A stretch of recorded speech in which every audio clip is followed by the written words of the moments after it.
Cracks and Pomo will be releasing a zine featuring a variety of writers, some of whom have been featured on this podcast.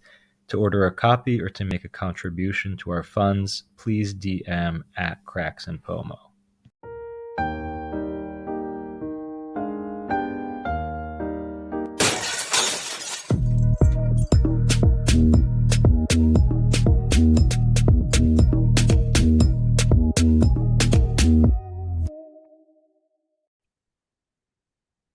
All right, so we're back at Cracks in Postmodernity with Jacob Bauer, who's a lecturer of philosophy at the University of Dayton.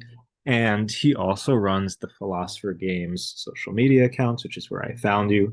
So, Jacob, first off, thank you for coming on. Oh, thanks for having me. So, we're going to talk a little bit about what it's like teaching philosophy, why it's worth learning philosophy in school. So, if you can just give people some background in terms of first, why did you decide to study philosophy? What attracted you to it and all that? Yeah, so actually I started out as an engineering major of all things, and I think I was drawn into philosophy first through theology, through the writings of C.S. Lewis. I enjoyed his Chronicles of Narnia, but then started reading his more theological and philosophical works, and really intrigued me. So I decided to take some philosophy courses at my college and fell in love. And my original plan was to double major in engineering and philosophy, and I slowly started taking more philosophy courses and less engineering classes. And many years later, here we are. Did you find any overlap between engineering and philosophy? Like, is there a relationship between the two for you? So for me, the relationship, especially so in the area that I particularly study now in ethics, I think there is a strong relationship. Engineers generally want to use technology to change the world in some way, and usually for hopefully for the better. And there's also an aspect of using critical thinking, trying to think outside the box to solve design problems, is an aspect that there's a correlation with philosophy as well. Yeah, I didn't realize this when I was younger, but in retrospect, I can see how like studying geometry for me, like the having to make those proofs, I saw myself using the same kind of logic when studying philosophy. And I don't know, like I never would have thought that when I was younger, that math and philosophy. I mean, Plato would could have told us that, but Right. you know, Right. yeah, but you see, yeah, you can see those overlaps with like the STEM kind of fields. But so it's interesting though that Lewis was your way in because I remember I went to a school where they required us to do 2 semesters of philosophy and 2 of theology. And the first philosophy class, it was this like 85-year-old woman who had been there for 40 years. And I had no idea what she was talking about. Like we were reading Aristotle, we were reading, Kierkegaard. I couldn't understand any of it because I had no exposure in high school. And yet I could tell, even though I don't get what she's saying, there's something very compelling about just like her presence because like you can see this woman really cares about what she's studying. It really means something to her. And I remember towards the end of the semester, she introduced us to the four loves. And that I actually could grasp a little bit because it's love. Like we can relate in our experience. And I went on to read Mere Christianity, and I feel like that was the first work of theology, somewhat philosophy, that I was like, okay, I can start to get into this. But I'm wanted to ask for you, like, is there a particular professor or a person who really sparked your interest and like got you invested in philosophy? Yeah, I mean, he's a friend of mine now. His name is Brian Mullins. He still teaches in the area, same area that I teach in, and he's the one I took my first philosophy classes in, and it was my freshman year of college, and I didn't get. I mean, in history class, sometimes they maybe mention John Locke or something like that, but never had the opportunity to take an actual philosophy course until then. And he's kind of a classic cynic, and very can be very straightforward about his views and uncompromising about them, but really challenging in terms of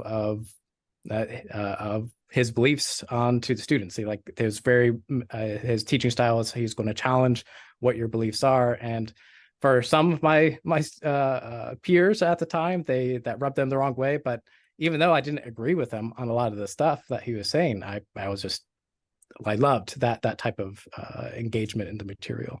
Yeah, no, it's interesting how like a person, a professor can really make it come alive for you, but also could kill your interest in it as well. Because I've seen Right. professors who were like who are just super dry and just go through the motions. And like I've seen in my own experience with teaching, like you have to find a way to really present it as something relevant to life, like really provoke them to ask questions as opposed to like, okay, Aristotle said this, Kant said that. Like nobody cares if you do it that way, obviously.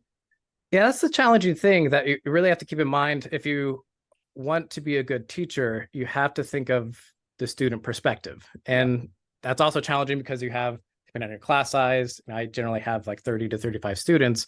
So you can't like, you have to think of like an amalgam of like what's in general my students' perspective that they're coming from. But if the thing is, as professors or lecturers, we get into whatever material that we are into because we just are really intrinsically motivated by reading and studying it. And some of my colleagues are get really frustrated why they can't understand why their students don't have that same interest in it. And like we should just be able to assign a reading and come and sit down and talk about it. And depending on the class, like if it's an upper level graduate course, like you should that might be a fine class format. But if it's to a group of students that have to take the course Yeah. for a general requirement, that's not that's not going to work in terms of actually teaching the material or having good discussions on the material. And so it does take a little bit of extra work thinking of where are they coming from, what are the entry points that this is going to make it relevant for them, and kind of spark that fire that we as people who study this already feel inside of us. Mm. So then what would you say, like, what have been the most effective methods or topics to really engage a broad span of your students?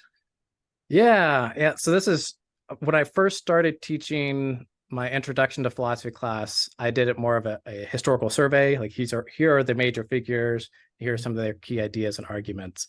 And I think that is a really valuable way of teaching it to philosophy majors, but from a just entry point, it didn't work. At least for my teaching style, it didn't work as well as when I switched over to more of a topic based approach. Mhm. And the ones that I go to is I first talk about arguments for and against the existence of God. Most of my students are going to be coming from a theist point of view, but I always have a handful of atheists and agnostics in the room as well. And it's something that I think everybody thinks about, whether or not you're raised religious or not. It's such a big part of our culture, thinking about whether God exists or not and what reasons we could have for believing or not believing is a great way to get, I think, the discussion started, the philosophical method started, where you're considering opposing views, trying to understand it, and look for its strengths and weaknesses within them. And then also just I try to think of questions that I thought about before I really started diving deeper into philosophy. So basic things like what should I think about death? What makes life meaningful? What types of things should I seek in life?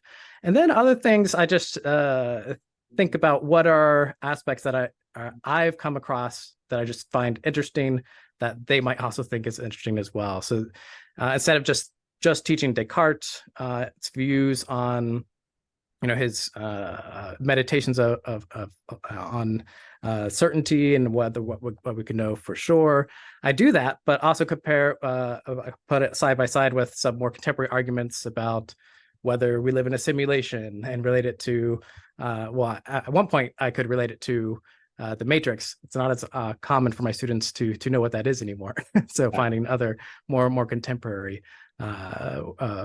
works of fiction to relate things to. Yeah, no, but what you said about thinking about the questions that you asked that really, broke your thought. I always try to start my classes. I always try to go for shock factor in the beginning because most of them are coming into this class like, oh, I have to take philosophy. I don't want to do this. So I'll just like come in and write on the board, you're all gonna die. Nothing, class doesn't Excellent. matter. This isn't gonna, you getting a college degree won't change that. So like either you can leave or you can stay. But if you stay, like you have to give me a reason why you're staying.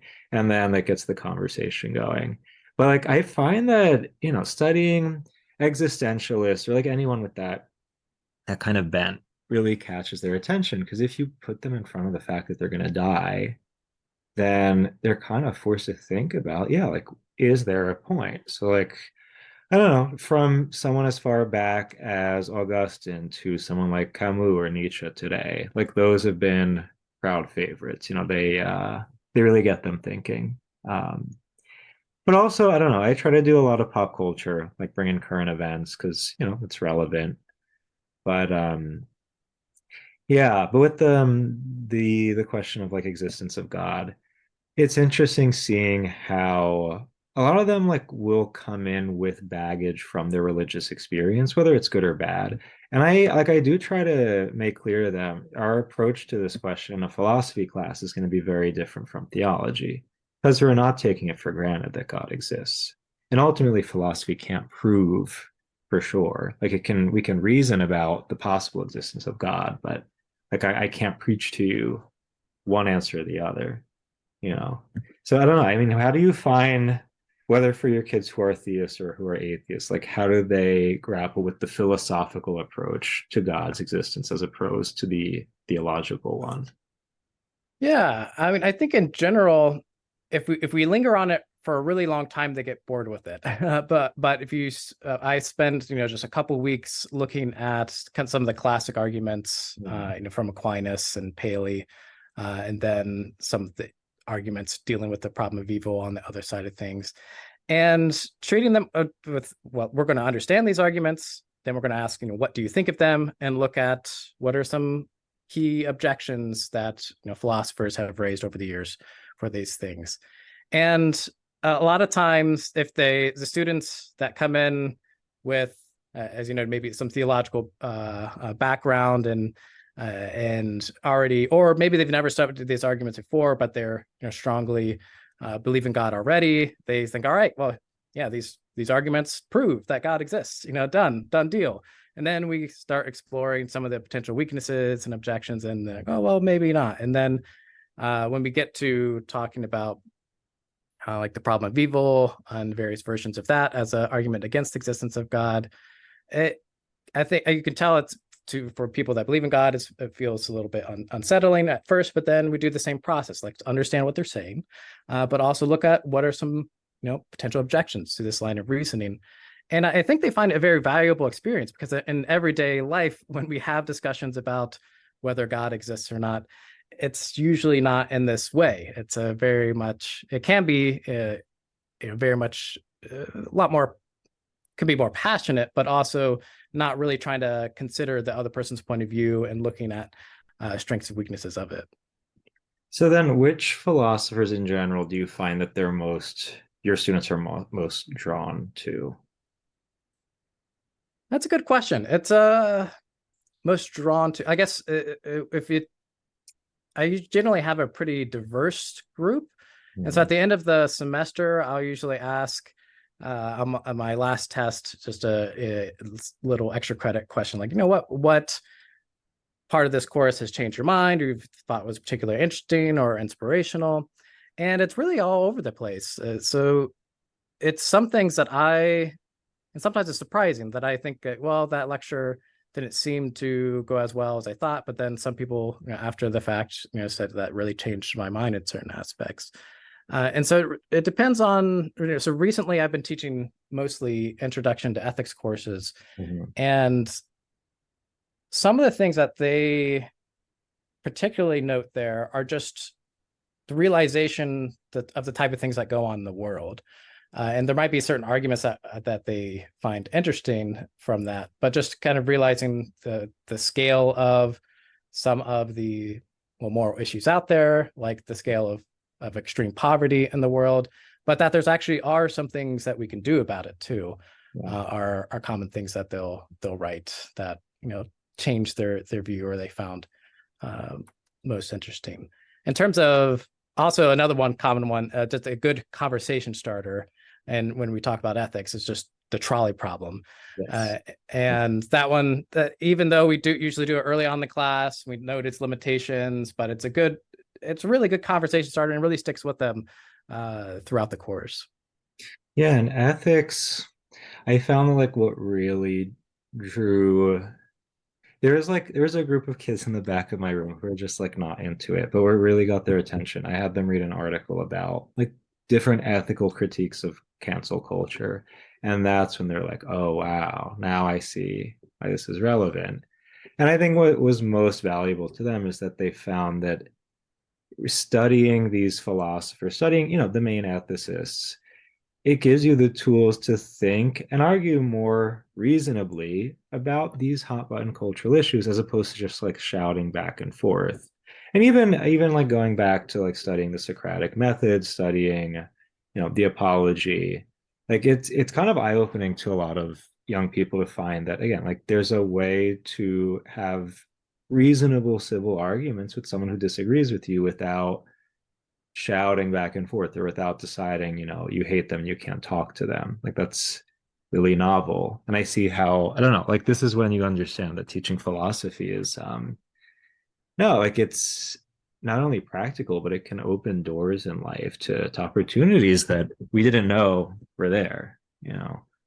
Yeah, for sure. I think part of one of the biggest lessons that people can get from taking a philosophy class isn't one that necessarily is part of the lecture, and like in terms of the PowerPoints or readings or what have you, but it's the process that we're going to sit and try to understand this person's point of view, even if we really disagree with it.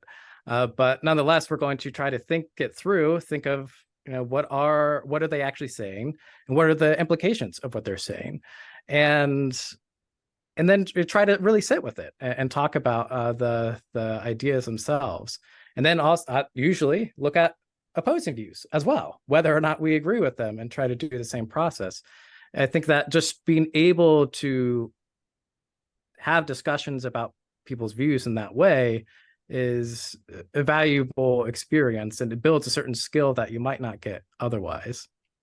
Yeah, and I also feel like it teaches a level of humility because when you're presented with someone who has a point of view that you really don't understand, it's very easy to dismiss them and say, oh, they're bad, they're evil, I can't talk to them. But when you actually study, okay, like what is the worldview or the logic behind such a position? Like, can I at least attempt to understand it, even if I don't end up agreeing with it?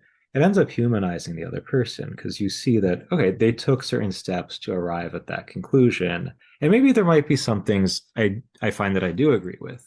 Maybe there is some overlap, but again, if we don't, I'll give young people the tools to study that, to try to make sense of that. Like, again, we end in this kind of deadlock, which is, doesn't go anywhere. Um, but that being said, I wanted to ask, like, because you focus on ethics, what do you think is like the right way to approach an introductory ethics class? Like, what is the best kind of curriculum that you've used? Yeah, I mean, I do the classic big three. So teaching consequentialism, usually through utilitarianism, deontology, usually through Kantianism, and then virtue ethics, usually through Aristotle. But the way that I approach it is that like we're going to make sure we understand these theories, look at applications of them, and look at the common objections to them as well. But rather than saying like you need to by the end of this course you need to figure out what theory are aligned with and defend it, I'm more of a pluralist about this. Look at these as a different frameworks for, at the very least, to understand the way that people argue about right and wrong. So that, like, the very least, what you have the ability to do is understand people's arguments about right and wrong on a deeper level.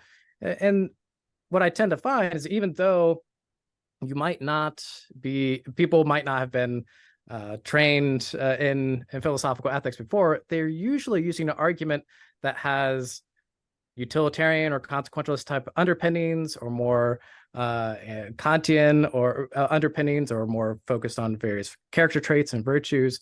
And you're able to understand other people's points of view on a deeper level, whether or not you agree with them. Then hopefully the idea is not only to understand other people's points of view, but then you can do some self-reflection and explore your views as well.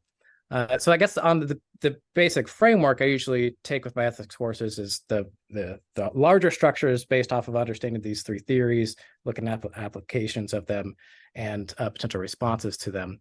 But the broader goal is something like that.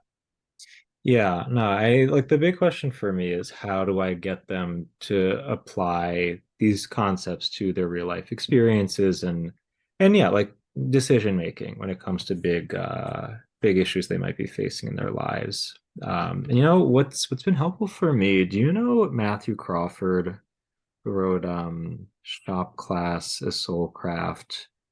You heard of him? No.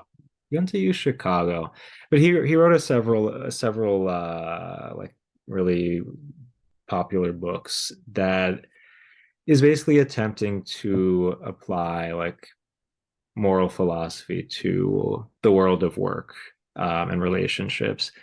And yeah, it's like for me, that's been a really helpful tool to get them thinking, really starting from, again, like from their concrete experiences of their work, whether it's outside of school or as students, their relationships with family and friends, and like how do they go about discerning what is the right decision to make.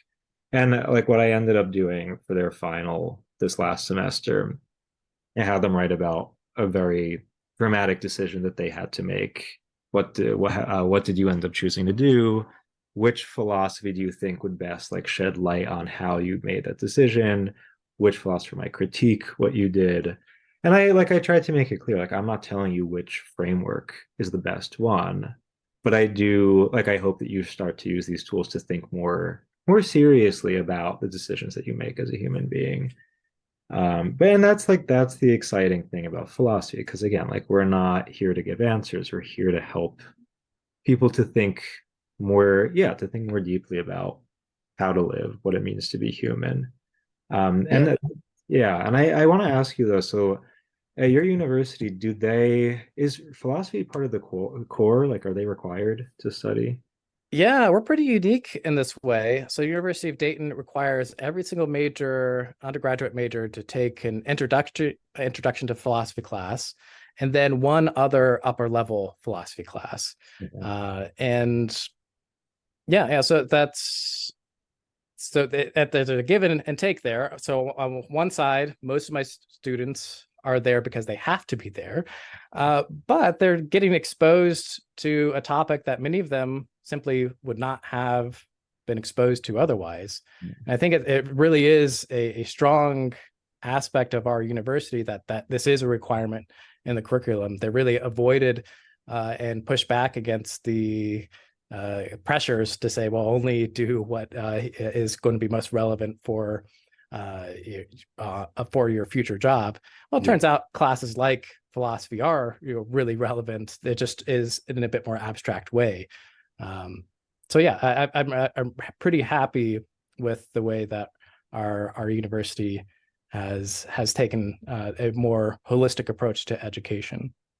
Yeah, because I'm seeing how the defunding of philosophy and the humanity departments more broadly, like it really is giving way to this super utilitarian mechanistic view of education that ends up making the students feel less than human. Like shouldn't be shocking that the more you take away the humanities, the less human the experience of education is. But I do try to emphasize that point, like the fact that the university requires you to take these classes, sure, that may not be your major. You may not use it explicitly in your job, but it says something about the fact that we want you not just to be trained to make money in the future, but to be human, to know how to think about life.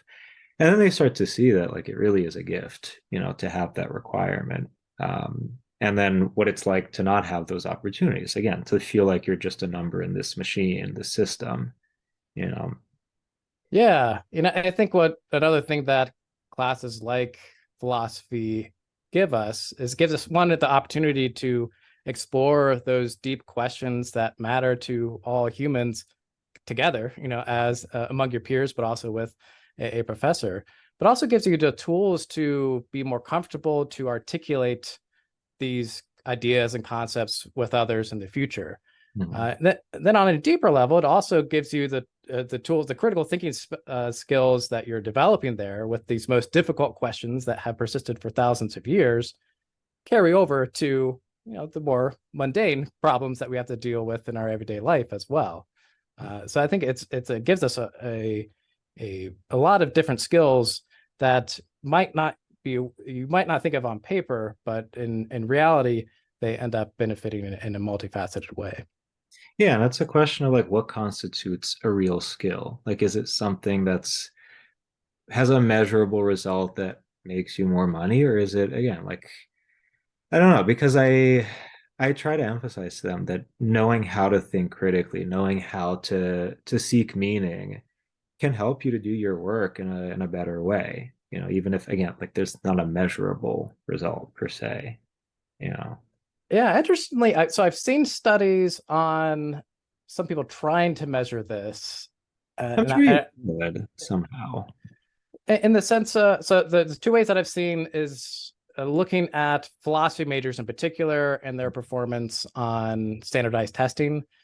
And from what I've seen, I don't know how if this has been replicated and so on. But from what I've seen, is that philosophy majors tend to do better on just about any graduate test examinations, whether it's a GRE or MCAT or especially the LSAT, than compared to Okay. other majors. But also, philosophy majors tend to have higher mid-career salaries compared to Okay. many other majors. And once again, I don't know the level of, I'm obviously going to be exposed to these type of studies being a philosopher, and haven't really delved into the meta works of how they did the studies and how reliable they are. But it seems to make sense for me because the types of skills that you're developing in these class are more general skills that you should be able to, that the ability to think critically and understand other ideas and think about the pros and cons of those ideas and the relationships of those ideas to other ideas should be a skill that could follow through to many other areas of your life. Yeah, and I would also say it has something to do with like if we look at burnout rates, I think people who study philosophy are more likely because you're trained to ask these questions about meaning, about purpose. Like it can give you that the passion, the drive to keep pursuing, whatever your goals are. Whereas, someone who may not think about life that deeply can easily lose that sense of meaning, even if they're a very hardworking, driven person. But I did want to ask you though, so like something that I've observed in terms of like the critical thinking and asking these deep questions, I'm finding that first, like the experience of like virtual school with quarantine, but also just the pervasiveness of social media, of TikTok and Reels, like I do see how it has hampered a lot of my students' capacity to think logically, but also like there is this group thing, this fear of saying the wrong thing, so they end up just regurgitating a very simplistic response that maybe they heard on TikTok, maybe they heard someone else saying. And I've been very direct with confronting this, saying like, hey, like, is this really what you think? What steps did you take to arrive to this conclusion? Or are you just saying what you heard someone else say? So I don't know. I'm curious for you, like, have you observed any changes, whether due to, again, like the virtual school to social media, technology, in the way that young people are thinking through things?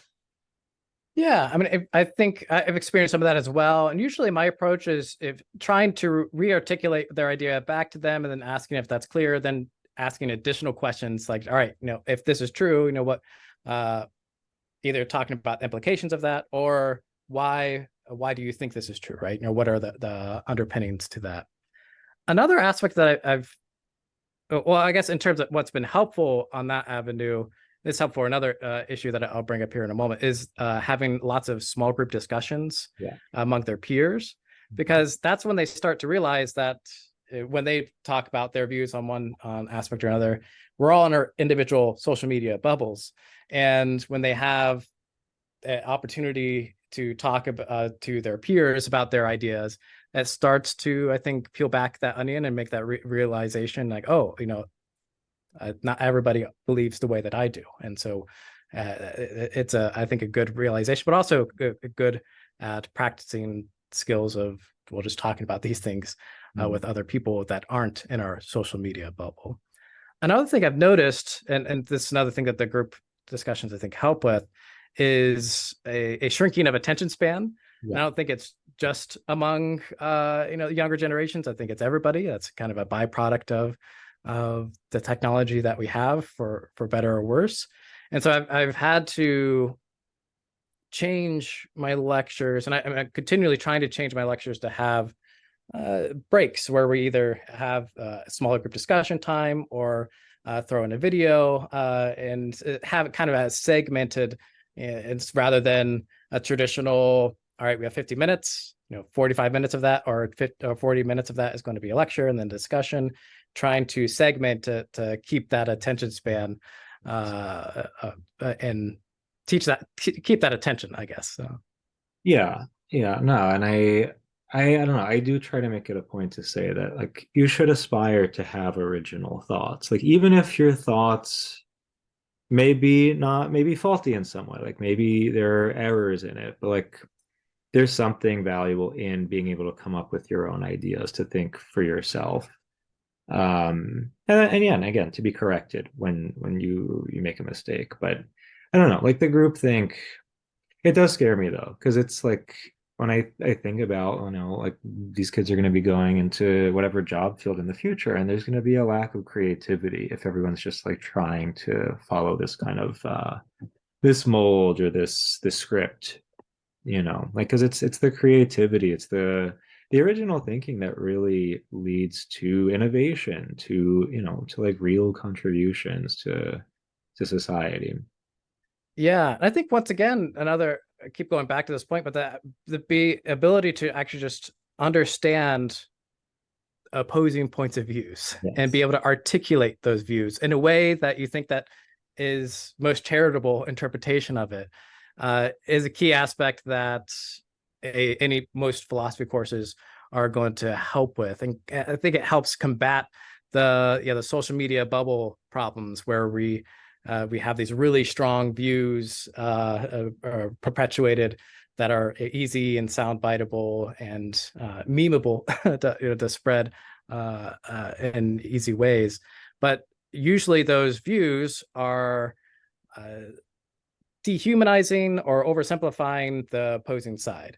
Yes. And being willing to sit down and say, well, hold on, that other person is also a human being that also has the same basic hardware that I do. And somehow they came to a view that's very different from my own. So what exactly is going on here? Like, how can I actually understand their perspective, understanding that they're also, we are more alike than different. And so somehow their brain has this belief.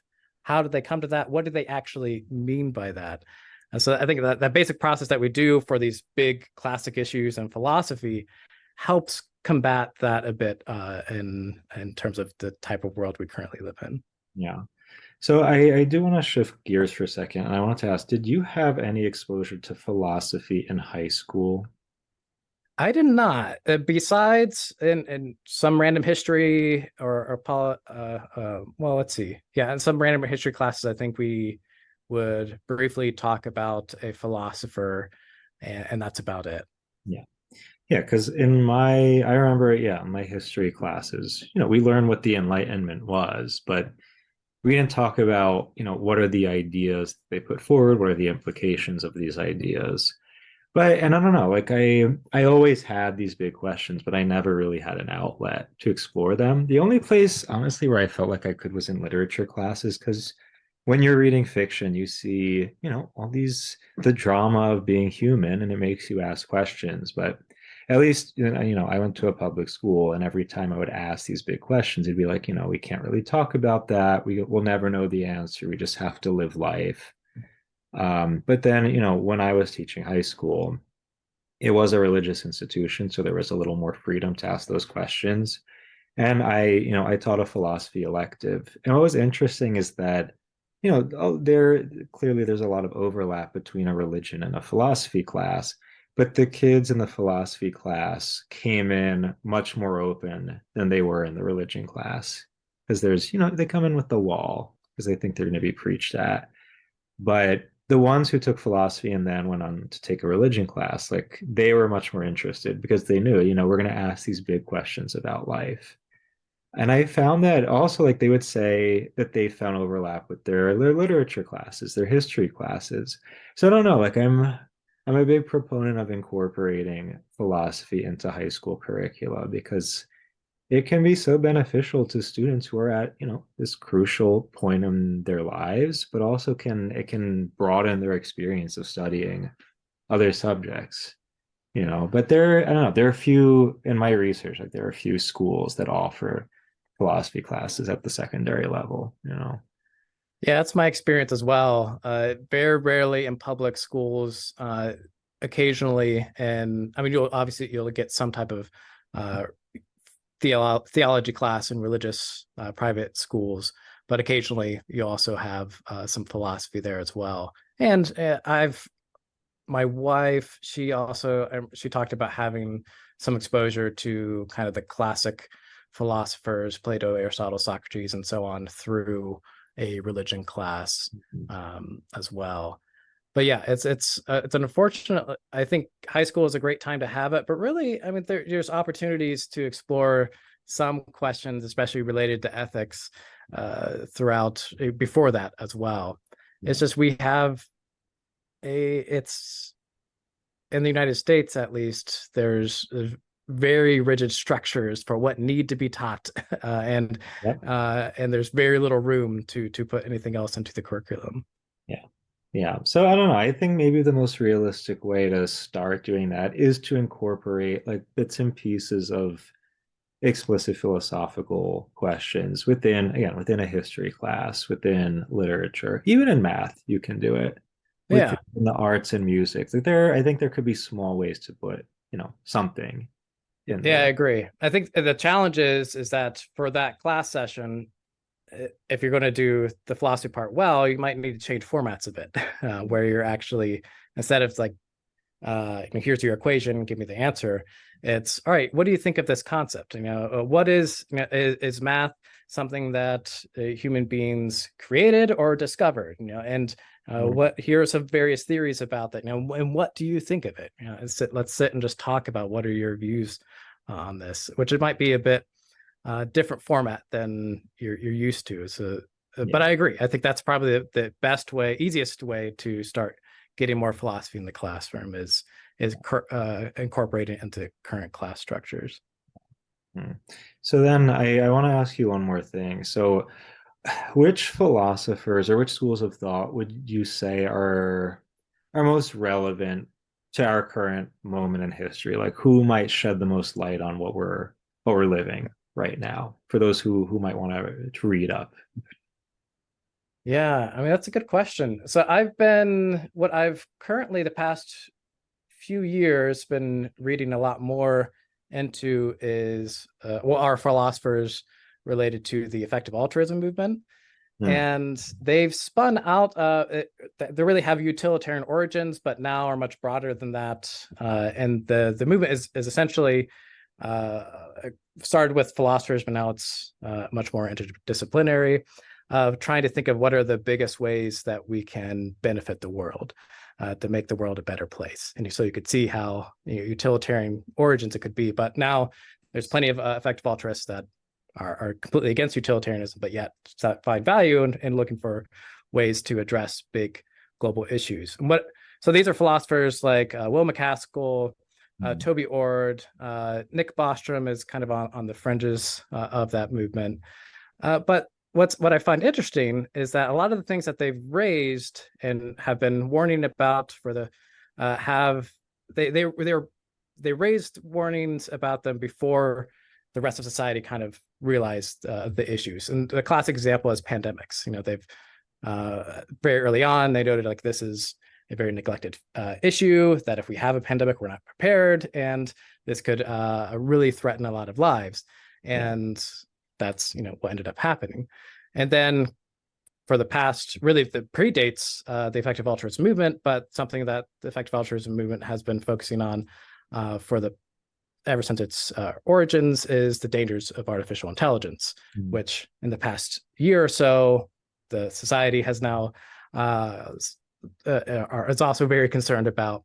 But there was some forethought of this, and kind of well, they were warning about the various issues that we're now facing currently, and potentially in the next few years as well, that go back 10 years ago.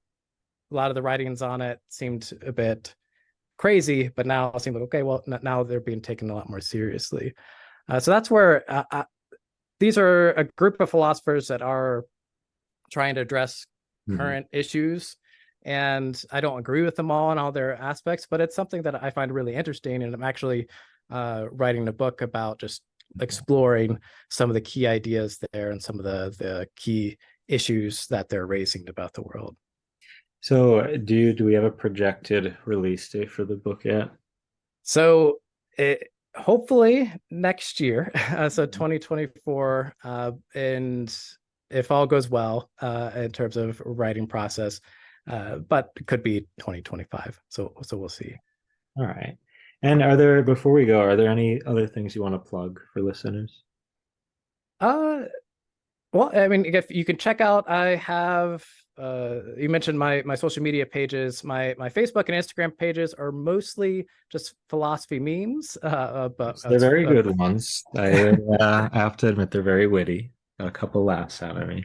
They're so that's at Philosopher Games. And I do post occasional educational topics there. My YouTube channel has the same name, at Philosopher Games. You can find it there. And that's more condensed philosophy topics where I give a short introduction to various philosophy concepts. Most of them are in ethics, but I also have some on Descartes and fallibilism and some epistemology topics as well. Awesome. Great. Well, Jake, thank you so much for coming on. Well, thanks for having me.